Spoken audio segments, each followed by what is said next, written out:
Soyez abondamment bénis. Avant de commencer cette vidéo, la vidéo d'aujourd'hui, je tenais vraiment à vous informer que notre compte Facebook est en restriction. Voilà, est en restriction. Et pendant un certain nombre de temps, on n'arrivait pas à faire des posts, à faire des commentaires. Maintenant, on arrive quand même à faire des posts, mais sauf que notre compte est toujours en restriction. Voilà. Et on a même une vidéo qui a été complètement supprimée, voilà, désactivée sur la page. Et c'est pas la première fois. On a souvent eu certaines de nos vidéos comme cela bloquées. Ok. Voilà. Donc, ce que je voulais vraiment vous dire, chers frères et sœurs, voilà, je vous invite tous à aller vous abonner massivement sur la page Vérité, sur la chaîne YouTube. Voilà, sur la chaîne YouTube Vérité Biblique TV et Apostasie TV. Voilà, donc nous avons deux chaînes, Vérité Biblique TV où on fait des enseignements bibliques et Apostasie TV où on parle, où on expose la fausse doctrine de l'islam. Donc allez-y vous abonner massivement. On a beaucoup d'abonnés sur Facebook. Sur Vérité Biblique TV, on a environ plus de 19 000 abonnés. Sur la chaîne, sur la page Apostasie TV, sur la page Facebook, on a environ 21 000 et 31 000 abonnés. Voilà, sur Apostasie TV. Donc, mais sur YouTube, on n'a pas beaucoup d'abonnés. Ok, voilà. Donc, nous voulons vraiment vous inviter à aller vous abonner massivement sur la chaîne Vérité Biblique TV pour continuer à suivre nos enseignements bibliques et pour continuer, pour ceux qui nous suivent aussi sur Vérité Biblique TV, allez-y vous abonner aussi sur la chaîne YouTube Apostasie TV. Parce que, vous voyez, il y a souvent des gens qui n'aiment pas ce que nous faisons, qui nous signalent. Moi, j'ai une fois vu quelqu'un en commentaire qui avait targué plusieurs personnes et qui disait oui, il faut qu'on signale cette page. Voilà, aidez-moi à signaler cette page. Voilà. Donc on peut voilà, donc ça veut dire qu'il y a des gens qui sont là, qui n'aiment pas la contradiction, qui n'aiment pas ce que nous faisons, qui n'aiment pas ce que nous enseignons. Voilà. Et les gens souvent qui signalent notre page, c'est surtout par rapport à ce que nous disons sur Apostasie TV. Voilà.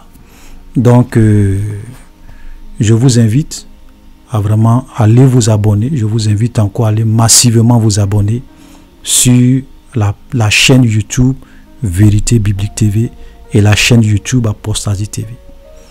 Parce que si vous vous réveillez un matin que vous ne voyez plus nos vidéos sur Facebook, c'est que notre compte a été désactivé. Voilà. Et si notre compte est désactivé, moi je ne vais plus jamais aller sur Facebook. Je ne vais plus créer un autre compte parce que j'avais un premier compte qui a été désactivé. Et même ce compte-là, c'est le compte de mon épouse que j'utilise. Si les gens désactivent ça encore, moi et Facebook, c'est au revoir. Parce que ça ne sert à rien d'aller perdre ton temps, faire un travail, avoir des abonnés, publier des vidéos, et puis quelques années après, ou bien quelques mois après, on désactive ton compte. Ça ne sert à rien. Donc, si il advenait que les gens désactivaient complètement notre compte, moi, je ne serai plus jamais, je ne vais plus jamais aller sur Facebook faire des enseignements. Voilà. Donc, pour ceux qui veulent continuer vraiment à nous suivre, allez-y vous abonner sur la chaîne YouTube. Voilà, c'est tout ce que je peux vous dire. Parce que c'est leur plateforme. Donc, ils peuvent dire que vous avez violé leur policy, leur politique. Voilà. Bon, c'est leur plateforme. Donc, c'est vrai que souvent, tu peux faire appel. Tu peux avoir raison. Mais très souvent c'est rare que tu puisses avoir raison. Voilà. Donc, je vous invite. Les ennemis de la vérité sont partout. Ils sont là pour nous dénigrer. Voilà. Pourtant, il y a beaucoup de musulmans qui parlent de la Bible, qui parlent de Jésus. Voilà, qui attaquent la foi chrétienne. Aucun chrétien ne va signaler leur page. Voilà, aucun chrétien. Mais ce sont des gens, il y a des gens qui n'aiment pas la contradiction. Il y a des gens qui n'aiment pas les vérités que nous prêchons et qui sont prêts à tout Voilà, donc voilà, c'est la nouvelle que je voulais vraiment vous donner avant que nous ne rentrions dans le vif du sujet. Donc aujourd'hui, nous sommes dans le chapitre 11 de l'évangile de Jean. Et pour ceux qui ne le savent pas, nous sommes en train de faire une étude vraiment très importante sur tout le livre de Jean, donc une étude chapitre par chapitre. Nous avons déjà fait une étude chapitre par chapitre sur le livre de Matthieu, une étude chapitre par chapitre sur le livre de l'Apocalypse, et aujourd'hui nous sommes dans le livre de Jean. Nous avons fait les 10 premiers chapitres, nous sommes aujourd'hui sur le chapitre 11, et nous allons vraiment encore dans cette vidéo vous exposer un certain nombre de vérités qui vont vraiment vous aider. Jésus a dit quelque chose de formidable, et ça je ne cesse de le répéter. Il a dit: vous connaîtrez la vérité, et la vérité vous affranchira. Aujourd'hui, c'est vraiment triste de voir le nombre de chrétiens qui sont esclaves, qui sont dans la servitude, manipulés, exploités, trompés, égarés, simplement parce qu'ils ne sont pas dans la vérité, ou bien parce qu'on ne leur enseigne pas la vérité. Et eux-mêmes, ils n'ouvrent pas leur Bible pour comprendre la parole de Dieu et être affranchis. Frères, nous vivons des temps où, je vous le dis, chacun doit être capable de lire lui-même la parole de Dieu et demander à l'Esprit de Dieu de l'éclairer. Parce que la fausseté est énorme aujourd'hui, la confusion est énorme. Souvent, quand tu vois les raisonnements de certains chrétiens, ça te fait mal, tu as pitié. La dernière vidéo que j'ai publiée où j'ai exposé ce faux pasteur par rapport à son enseignement, pas par rapport à sa personne, mais par rapport à l'enseignement qu'il a donné. Moi, souvent, ce qui m'étonne, c'est de voir des pasteurs, je mets entre guillemets pasteurs, des soi-disant pasteurs, prophètes, qui viennent faire des commentaires pour me faire la morale, pour justifier ce que cet homme de Dieu l'a dit dans la vidéo. Et quand c'est comme ça, quand je vois ces gens de pasteurs, et quand je vois leur arrogance, souvent je ne perds pas mon temps, je les bannis. Je les bannis. Parce que même de simples chrétiens qui ont regardé cette vidéo sont choqués. Mais eux, les soi-disant pasteurs, prophètes, ils sont d'accord avec ce que leur collègue a dit dans cette vidéo. Et moi, ça ne m'étonne pas parce que eux tous, ils sont dans le même sac. Ils font la même chose. Ils enseignent l'hérésie, les doctrines des démons. Donc c'est normal qu'ils viennent soutenir leurs collègues. Nous sommes dans un temps de confusion. Et la confusion est vraiment totale. Souvent quand je vois ça, ça me fait mal au cœur. De voir combien de fois l'Église est aujourd'hui est devenue autre chose. La fausseté, la confusion, la séduction, l'apostasie a atteint des niveaux extraordinaires. Les gens sont aveuglés. C'est-à-dire que le mal est considéré comme bien et le bien comme mal. La vérité devient le mensonge et le mensonge devient la vérité. Frères et sœurs, vous savez, Dieu est en train de faire une séparation. Dieu est en train de diviser son peuple, ou bien ceux qui se réclament de lui, en deux groupes de personnes. Vous avez ceux qui vont faire partie de Babylone. Et vous avez ceux qui font partie de la Nouvelle Jérusalem, qui sont l'épouse, l'église véritable de Christ. Et cette division-là est en train de se produire aujourd'hui dans le milieu chrétien. Ceux qui sont de Babylone et ceux qui sont de Jérusalem. C'est la vérité. Et ça va continuer à s'accentuer. Ça va continuer à être de plus en plus grave au fur et à mesure que nous allons avancer. Voilà. Les vrais enfants de Dieu vont sortir de Babylone. C'est pour cela que Jésus a dit: sortez du milieu d'elle, mon peuple. Sortez du milieu de Babylone, mon peuple, afin que vous ne participez point à ces fléaux. Voilà, donc chers frères et sœurs, je vous en prie, faisons beaucoup attention. Faisons beaucoup attention. Lisons nos Bibles. Créons Dieu. Demandons au Seigneur de nous conduire, de nous révéler sa volonté. Parce que beaucoup de loups ravisseurs ont infiltré l'Église. Et sont en train de s'aimer le désordre, la confusion. Voilà. Alléluia.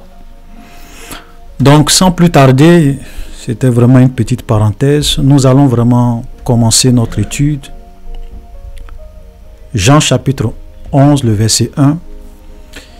Il y avait un homme malade, Lazare de Béthanie, village de Marie, de Marthe, sa sœur.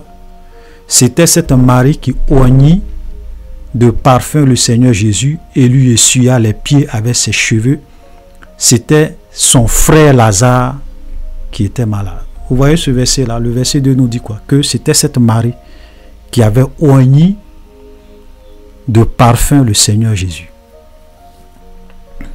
Vous avez souvent des gens qui viennent rendre des témoignages pour dire que ils étaient des ex-satanistes, ou bien ils sont morts, ils sont allés à l'enfer, ils ont visité le paradis, et qui disent que le parfum, ceux qui utilisent, le fait d'utiliser un parfum, c'est diabolique.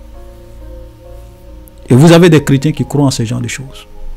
Vous savez ce que vous êtes en train de dire? Ça veut dire que si le fait d'utiliser un parfum est diabolique, donc vous êtes en train d'insulter Jésus. Ça veut dire que Jésus a pratiqué ou a accepté quelque chose de diabolique sur lui. Parce que Marie est venue mettre parfum sur Jésus. Jésus n'a pas dit non. Les gens même se plaignent. Ah Seigneur, on aurait pu vendre ce parfum pour donner l'argent aux pauvres. Jésus dit, elle a fait une bonne action à mon égard. Le fait qu'elle m'ait oigné de parfum, c'est une bonne action. Et vous dites, c'est démoniaque. C'est-à-dire qu'aujourd'hui, il y a des gens, tellement qu'ils sont aveugles et qu'ils ne comprennent pas la parole de Dieu, ils vont même contre des choses qui sont dans la Bible. Faites beaucoup attention. Tu peux peut-être dire aux gens que, bon, il y a des parfums dont l'origine est douteuse. Donc, ayez le discernement quand vous allez acheter des parfums, voilà, laissez-vous conduire par l'Esprit de Dieu. Je peux comprendre. Mais aller jusqu'à dire que celui qui utilise du parfum, c'est diabolique, ou bien celui qui utilise des parfums va aller à l'enfer, mais je tombe des nues. Et souvent on se demande, est-ce que nous les chrétiens, nous lisons un peu la Bible? Voilà. Aujourd'hui, il y a, excusez-moi de prendre un peu de temps sur ça, parce que comme quand je suis en train de faire souvent des enseignements, je suis obligé souvent de prendre du temps sur certains sujets pour éclairer les gens sur les choses. Comme je le dis, parce qu'il faut que les gens connaissent la vérité qui va les rendre libres. Voilà. Donc, je suis tombé tout dernièrement sur, bon, il y a un peu longtemps de cela, sur le témoignage d'une dame. Et comme je le dis souvent, j'ai dit aujourd'hui, il y a un évangile que j'appelle l'évangile de la peur. On maintient les gens par la peur. Je suis allé à l'enfer, j'ai vu tant, Dieu m'envoie au paradis, j'ai vu tant, j'étais un ex-sataniste, j'ai travaillé pour le diable pendant tel nombre d'années, voilà ce qu'on faisait. Et beaucoup de chrétiens vivent dans la servitude, dans la peur de l'enfer. Je ne dis pas que tous les témoignages sont faux. Moi, j'ai écouté des témoignages, j'ai même lu des livres. Ou quand vous écoutez le témoignage que les gens ont donné, ce sont des gens dont leur témoignage est conforme avec la parole de Dieu et c'est édifiant.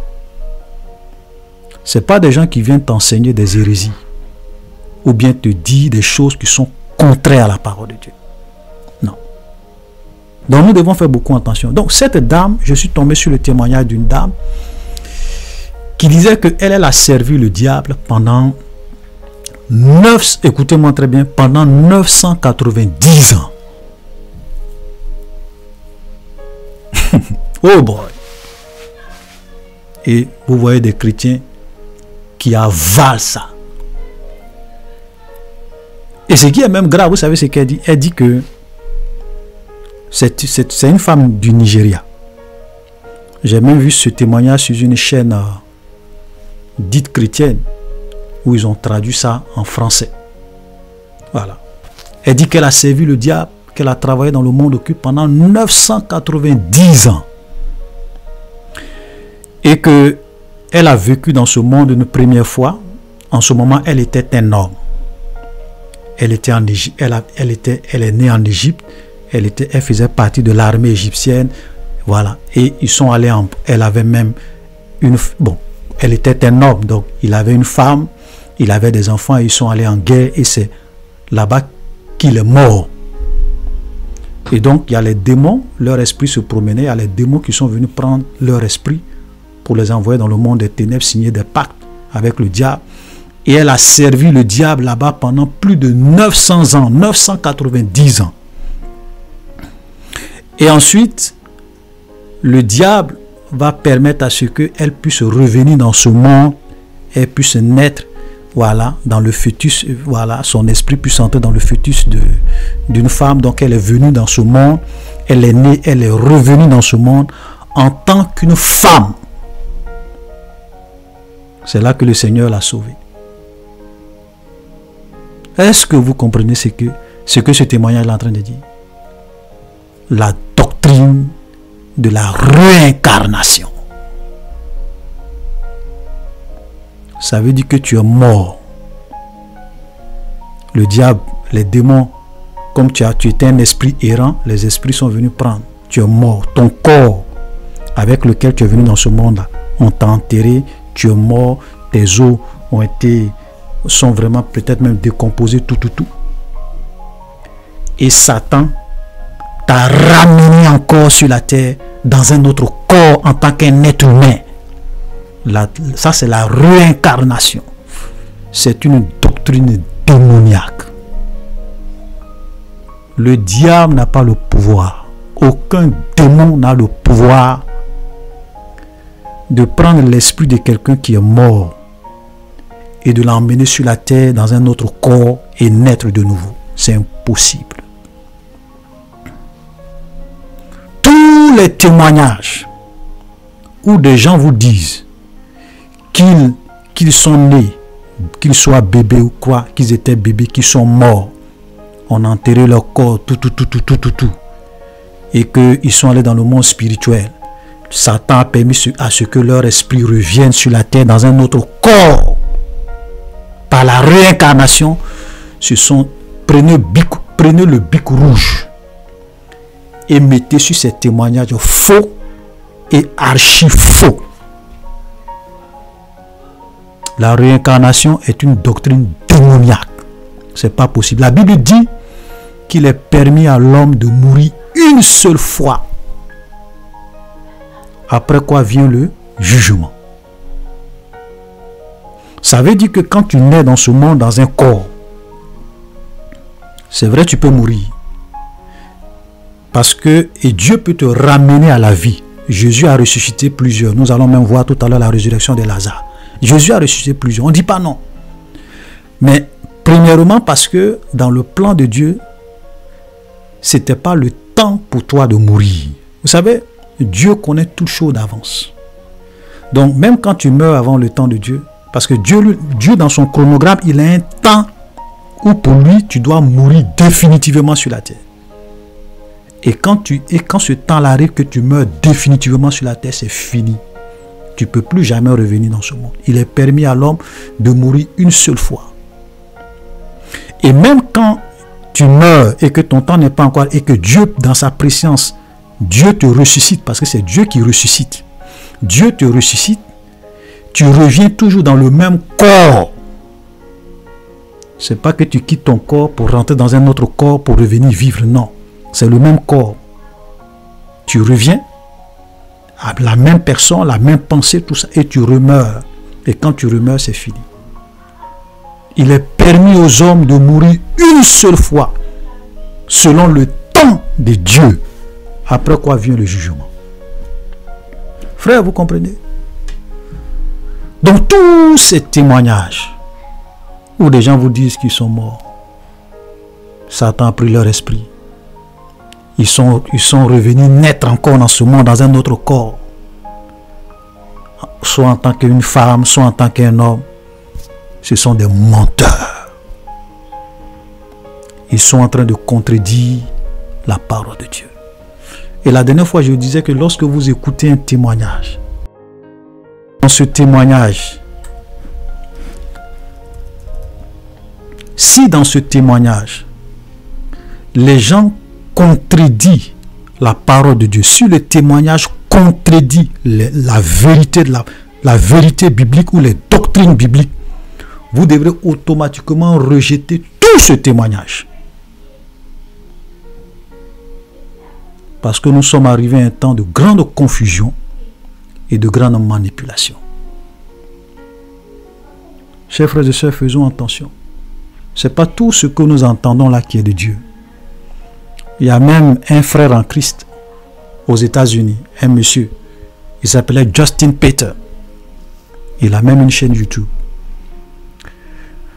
Il a essayé un peu de faire des enquêtes pour savoir tous ces gens qui disent qu'ils sont allés au paradis, tout ça, est-ce que c'est vrai? Parce que lui-même constatait qu'il y avait des contradictions entre ces différents témoignages. Et vous savez ce qu'il a découvert? Il s'est rendu compte que la plupart de ces gens qui disent qu'ils sont morts, ils sont allés au paradis, Jésus est venu dans leur chambre, Jésus est venu les enlever, c'était du pipeau.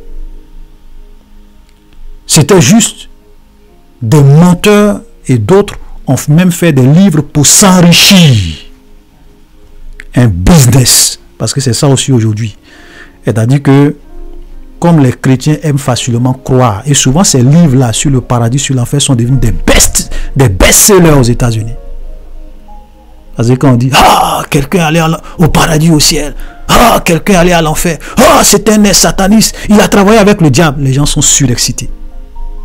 Ils n'analysent pas, ils ne vérifient pas. Est-ce que ce qu'il dit là, c'est ce qu'il y a dans la Bible? Non. Je le répète, je ne suis pas en train de dire que tous les témoignages sont faux. Mais je dis n'importe quel témoignage qui contredit la parole de Dieu, vous devrez zapper. Et cette dame qui disait qu'elle a servi le diable pendant 990 ans, vous savez quoi? Elle dit, parce qu'il y a plein de ces enseignements qui sont disponibles sur Internet, souvent même certaines personnes au Nigeria ont commencé à se moquer d'elle. Elle dit que si tu te coiffes, tu te coiffes, tu es un homme, tu rases ta tête, tu te fais la boule, donc tu enlèves tous tes cheveux, et qu'on voit la peau, voilà, tu te fais la boule là, et qu'on voit la peau de ta tête, tu meurs, tu vas à l'enfer. Que c'est un péché de se coiffer et de voir là. Et tu es là, il y a des gens dans ces églises qui écoutent ces gens d'aberration.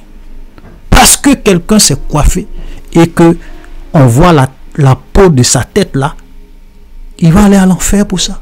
Cette même dame qui dit qu'elle a servi le diable pendant 90 ans, elle aime beaucoup prêcher sur l'enfer. Ouais, si tu fais ça, tu vas à l'enfer. Si tu fais ça, tu vas à l'enfer. Si tu utilises parfum, tu vas à l'enfer.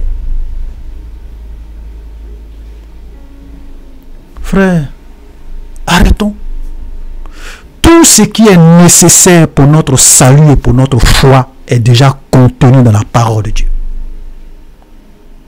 Tout ce que Dieu pense qui est important pour nous, c'est déjà, Dieu a permis que cela soit dans la parole de Dieu. Et s'il y a certains aspects concernant notre vie privée, l'Esprit de Dieu nous conduit dans toute la vérité. Alléluia. Donc arrêtez. Tu as l'écouter là, c'est cela, l'enfer, c'est cela. Il y a des gens qui disent non, tous ceux qui portent pantalon, vous allez aller à l'enfer. Toutes les femmes qui portent pantalon, vous allez aller à l'enfer. J'aimerais un jour demander à tous, venez ici au Canada. Vous allez comprendre pourquoi les femmes portent pantalon ici. Ici là, température d'ici là, ça n'a rien à voir avec la température de la France. Ici, là, souvent on descend jusqu'à moins 30 degrés. Il y a eu des années où les gens sont descendus jusqu'à moins 40 degrés ici au Canada. Le froid, ça tue ici. C'est pas froid de la France, hein, c'est pas froid de l'Europe. Allez-y en Sibérie. Vous allez comprendre pourquoi les gens portent pantalon. Quand tu sors ici, toutes les femmes, vous les voyez, elles portent pantalon, les pieds mettent des manteaux, des gros manteaux sur elles pour se protéger du froid. Tu ne peux même pas tenir 5 minutes au dehors si tu n'es pas protégé convenablement. Vous êtes assis, certains sont assis dans des environnements où ils ont une bonne température, 30 degrés, 25 degrés. Ils disent non, femme ne doit pas porter pantalon. Je suis allé à l'enfer, j'ai vu des femmes qui portaient pantalon. Donc Dieu va envoyer des gens à l'enfer.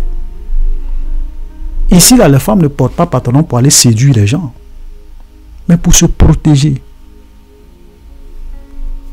Pour se protéger. Elle-même, tu vois, après, elle met un gros manteau là-dessus. Donc Dieu va les envoyer à l'enfer. Tous les Canadiens, les femmes canadiennes, là, Dieu, chrétiennes ou non chrétiennes, Dieu va les envoyer tous à l'enfer parce qu'elles portent pantalon pour se protéger du froid. Oh boy! Et quand on parle de ça, il y a des fanatiques et des pharisiens des temps modernes qui veulent venir justifier l'injustifiable. Qui disent oui, nous prêchons la voilage, on ne prêche pas le dépouillement.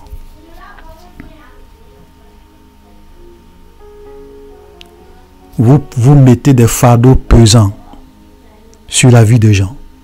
Vous êtes des scribes et des pharisiens. Voilà. Moi, je prêche sur la sanctification. Tous ceux qui suivent mes vidéos savent combien de fois j'insiste sur la sainteté, sur la crainte de Dieu. Mais j'évite d'aller au-delà de ce qui est écrit. J'évite d'imposer aux gens des doctrines d'hommes. Voilà. Alléluia. Donc, chers frères et sœurs, c'était vraiment encore une petite parenthèse parce que il y a tellement de confusion que souvent on est obligé de prendre du temps et exposer ces genres de choses-là pour que les gens comprennent. Pour que les gens comprennent. Parce qu'il y a beaucoup de servitude, beaucoup de manipulation, beaucoup de confusion aujourd'hui dans l'église et dans la maison de Dieu. Donc vous voyez, dans ce passage, nous voyons clairement que même Jésus on l'a oigné de parfum. Il n'a pas dit que c'est diabolique. Il n'a pas dit que c'est satanique. Voilà. Donc dans tout ce que nous faisons, nous devrons être sages. Nous devrons avoir le discernement. Tu peux même aller dans un supermarché, tu veux acheter quelque chose, peut-être un parfum, peut-être n'importe quoi. L'Esprit de Dieu peut te dire, cette marque-là n'achète pas.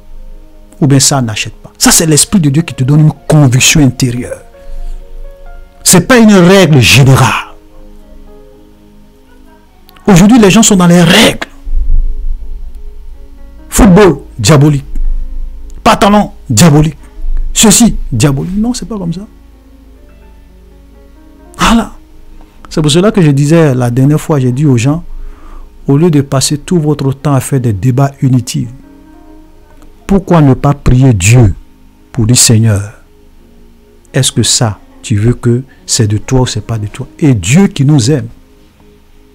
La Bible dit que tous ceux qui cherchent Dieu, Dieu se laisse trouver par ceux qui le cherchent. Si tu demandes une question à Dieu et que Dieu sait que cette question-là, c'est une question de vie ou de mort pour toi, parce que tu veux lui obéir, mais tu ne sais pas où se trouve la vérité, Dieu va te parler, va t'éclairer. Voilà le Dieu que nous suivons. Il ne va pas te laisser dans l'ignorance pour que tu meurs et puis il va t'envoyer à l'enfer. Dieu ne prend pas plaisir à envoyer les gens à l'enfer. Tous ceux qui le cherchent avec un cœur sincère et honnête, Dieu leur montre la vérité et le chemin à suivre. C'est pour cela que, frère, je vous en prie, développez une intimité avec Dieu.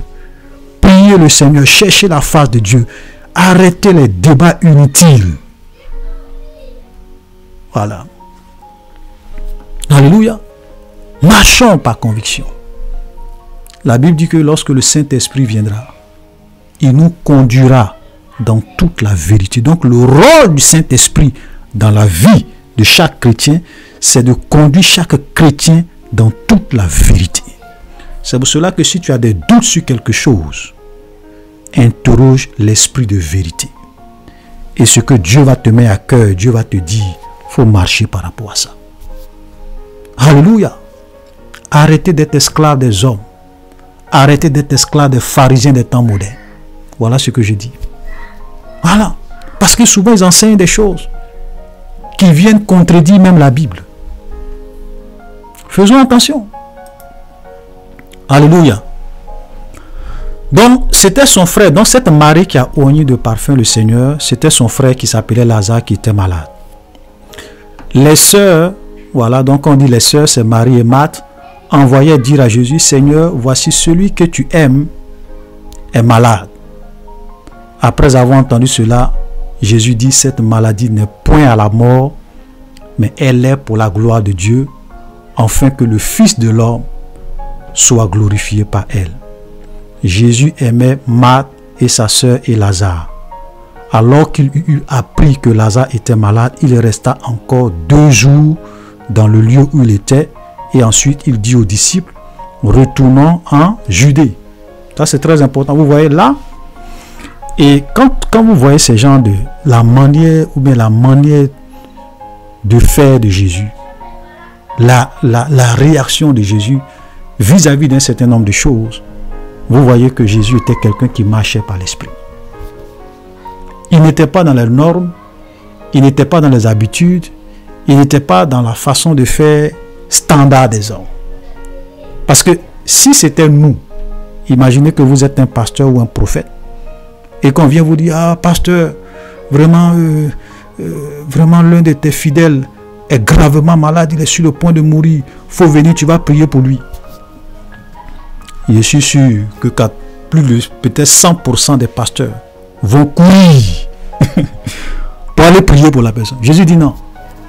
Jésus est resté là pendant 2 jours. Pourquoi? Parce qu'il savait que Dieu veut qu'il ne soit pas là-bas pour prier pour que Lazare soit guéri, mais il faut que Lazare meure. Et ensuite qu'il parte pour le ressusciter pour la gloire de Dieu. Alléluia. C'est ça. Vous savez, souvent quand vous êtes sensible à la voix de l'Esprit de Dieu, quand vous marchez par révélation et par conviction, souvent vous allez faire des choses, des gens seront étonnés, ils vont vous dire, mais ce monsieur il est bizarre. On dit quelqu'un est malade, mais va prier pour que Dieu le guérisse. Pourquoi tu vas rester là pour qu'il meure? Parce que c'était la volonté de Dieu. Vous savez, les voix de Dieu ne sont pas nos voix. La pensée de Dieu ne sont pas nos pensées. Voilà.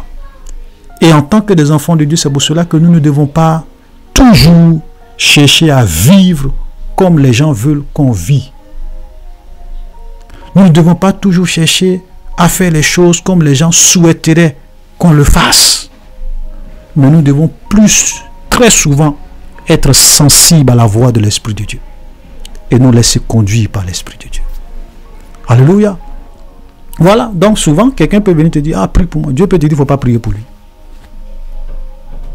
Quelqu'un peut venir te voir en tant que pasteur.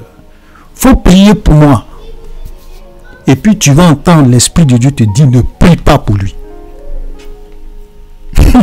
Voilà, parce que Dieu sait pourquoi il te dit ça.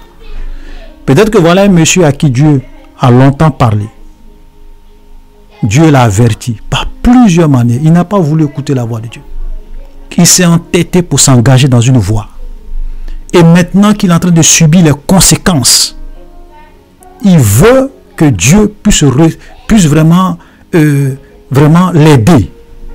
Pourtant, Dieu l'a averti à plusieurs reprises, l'a refusé. Souvent, il y a des choses qui arrivent à des gens.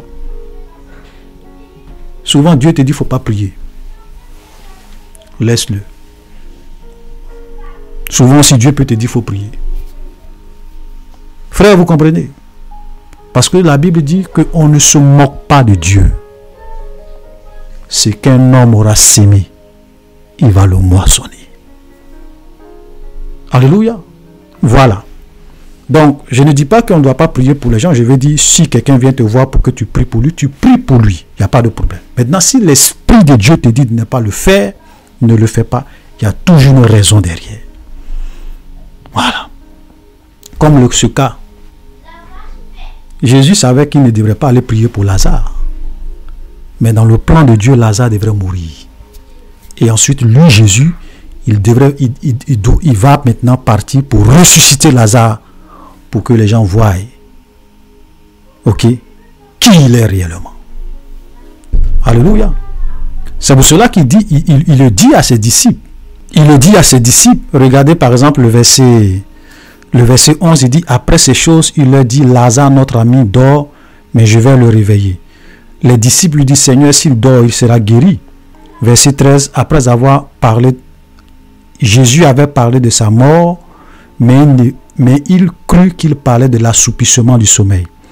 Alors Jésus leur dit ouvertement, Lazare est mort. Et regardez le verset 15. Ok, c'est là qu'ils vont comprendre pourquoi Jésus n'a pas voulu, Jésus n'est pas parti. Il dit, et c'est à cause de vous, afin que vous croyiez. Je me réjouis de ce que je n'étais pas là, mais allons vers lui. Voilà. Donc Dieu a permis que Lazare meure, que Jésus ressuscite, pour que les disciples puissent comprendre un certain nombre de choses. Alléluia. Voilà le Jésus que nous suivons, le Dieu que nous suivons.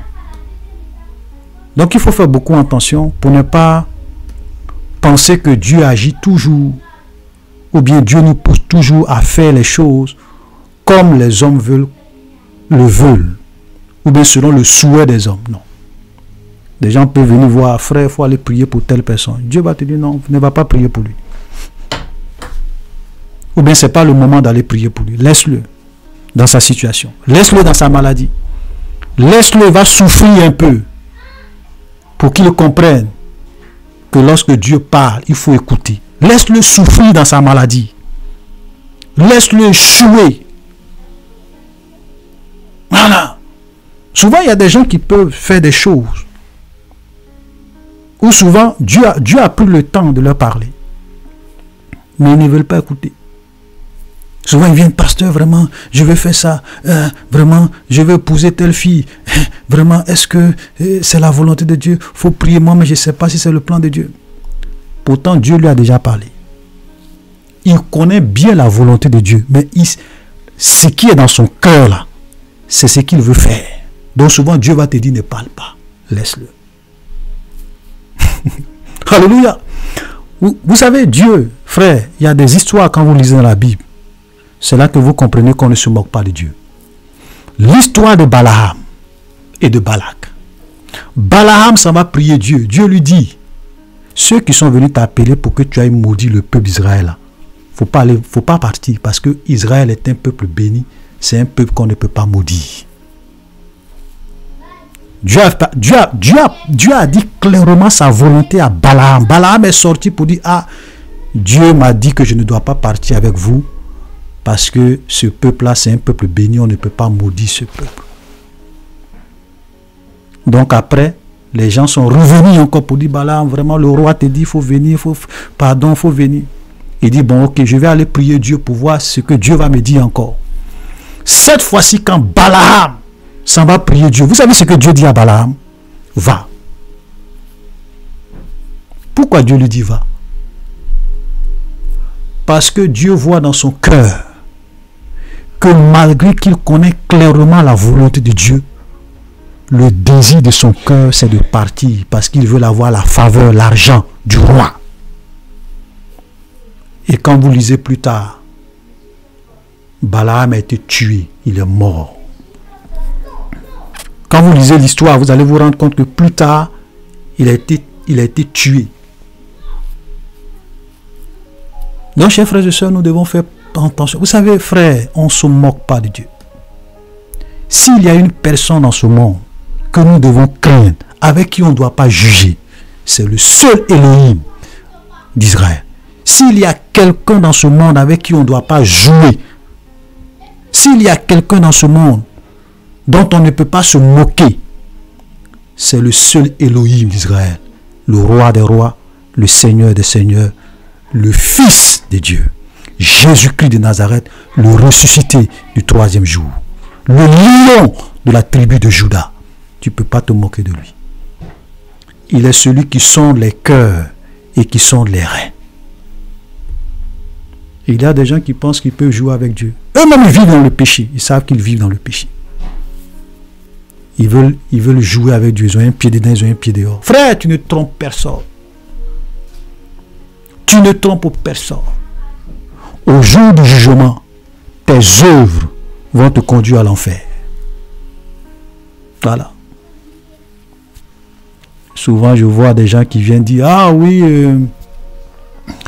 un chrétien, le salut est éternel. Donc, il suffit d'accepter Jésus. Tu peux continuer à vivre dans le péché. Voilà, Dieu ne peut jamais t'envoyer à l'enfer. Tu es sauvé, tu es sauvé, tu es sauvé. Tu as déjà la vie éternelle. Moi, je ne perds pas souvent mon temps à discuter avec ces genres de choses. Voilà. Je ne discute plus sur ces genres de choses. Tu demandes mon avis, je te donne mon avis. Tu penses que tu peux être chrétien, continuer à vivre dans le péché, pratiquer le péché, parce que tu as accepté Jésus, tu as la vie éternelle. Vas-y, le salut éternel, tu peux croire. Mais s'il y a une chose que je sais, Jésus l'a dit. Il dit, ni les impudiques, ni les voleurs, ni les ravisseurs, ni les outrageurs, ni les menteurs, tous ceux-là ne vont pas hériter le royaume de Dieu. Donc si toi tu penses que tu peux être un menteur et hériter le royaume de Dieu, il n'y a pas de problème. Si toi tu penses que tu peux être un impudique, un adultère et hériter le royaume de Dieu, c'est ton problème. Vis ta vie. Vis ta vie. Voilà. J'écoutais une fois un pasteur et ce qu'il disait, j'ai vu qu'il avait raison sur cette histoire de polygamie. Il dit, il y a des gens souvent qui viennent, pasteur, est-ce que la polygamie est de Dieu? Malgré tout ce qu'ils savent comme vérité. Il dit non, pasteur, Il dit, il y a des gens souvent, il faut les encourager. Il dit, mon fils, mon ami, sois polygame. Voilà, tu veux être polygame, sois polygame. Il faut avoir une femme ivoirienne, sénégalaise, chinoise, japonaise, américaine, française. Sois un vrai polygame. Et plusieurs femmes. Toutes les femmes que tu veux là, il faut les barrer. Voilà. Je t'encourage à être polygame. Sois polygame. Je ne vais pas te dire non, parce que toi-même, c'est ce que tu veux faire. Je t'encourage même à être. Voilà. La Bible dit que celui qui est souillé se souille encore. Que celui qui est injuste soit encore injuste. Que celui aussi qui est saint se sanctifie. Que celui qui est juste pratique encore la justice. Maintenant, si toi tu penses que tu peux être chrétien et pratiquer l'injustice, le péché, vas-y. Voilà.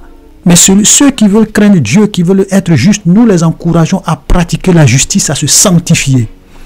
Il a dit, je reviens bientôt. Et ma rétribution est avec moi pour rendre à chacun selon ses œuvres. C'est tout. C'est pour cela que, chers frères et sœurs, je vous invite. Vous savez, nous sommes dans un monde, comme je le disais au début, dans un monde de confusion. Satan s'est arrangé à créer la confusion dans l'église. Il y a des gens qui vont venir parler de polygamie. Il y a des gens qui vont venir vous parler de goûter voir. Il y a des gens, beaucoup de choses. Ne perdez pas votre temps à faire des débats inutiles avec les gens. Laissez les gens vivre leur vie quand ils ne veulent pas comprendre. Rendez-vous au jour du jugement. C'est tout. Voilà, moi je l'ai tout. J'ai dit, moi j'ai une seule vie à vivre. Je ne vais jamais perdre mon temps à discuter avec les gens, à faire des débats inutiles. Non. Je ne vais jamais aussi vivre ma vie par rapport à quelqu'un. Parce que quand je lis la Bible, je me rends compte d'une chose, Dieu et le péché. C'est deux combinaisons qui ne peuvent pas marcher. Le diable a commis un seul péché dans le ciel. L'orgueil. Il a été orgueilleux. Dieu l'a chassé. Adam a commis un seul péché dans le jardin d'Éden, pas deux. Dieu l'a chassé. Voilà. Et tout le chaos que nous voyons dans ce monde, c'est parce qu'à un moment donné, il y a un homme, le premier homme que Dieu a créé, Dieu lui a dit, faut pas manger l'arbre de la connaissance du bien et du mal. Il pensait que Dieu s'amusait. Le diable est venu, il a dit, ah non, si tu manges, tu ne vas pas mourir. Ok. Il a mangé. Regardez tout le chaos. Regardez tout sur le chaos. Parce que l'homme a désobéi à un seul commandement de Dieu. Pas deux, hein, un seul. C'était même pas aller tuer quelqu'un. Non, non, Dieu l'a dit, ça, là, vous le faire. Frère, on se moque pas de Dieu. Il y a des gens qui se croient très intelligents. Ok. Sois plus intelligent. Crois-toi plus futé que Dieu. Tu vas l'apprendre à tes dépens. Ça, je vous le dis. C'est pour cela que moi, franchement, je préfère vivre dans la crainte de Dieu. Je préfère implorer le Seigneur. Vive pour lui. Alléluia. Voilà, chers frères et sœurs, je n'aime pas faire les vidéos d'1 heure du temps. Voilà. Donc, on va s'arrêter là pour aujourd'hui. Et on va continuer la prochaine fois. Cette fois-ci, on va vraiment entrer en plein pied dans le chapitre 11. Aujourd'hui, c'est juste une petite introduction où on a parlé de beaucoup de choses. Donc, comme je le disais, je vous invite à vraiment aller vous abonner massivement sur la chaîne YouTube Vérité Biblique TV, sur la chaîne Apostasie TV, parce que notre compte sur Facebook, c'est vrai qu'on va poster, même cette vidéo, je vais la poster aussi sur Facebook, mais notre compte est en restriction. Il y a des choses qu'on ne peut pas faire. Voilà. Donc, abonnez-vous, parce que si le compte est désactivé, on ne va plus publier de vidéos sur Facebook, on ne sera plus sur Facebook. Donc, shalom et à la prochaine.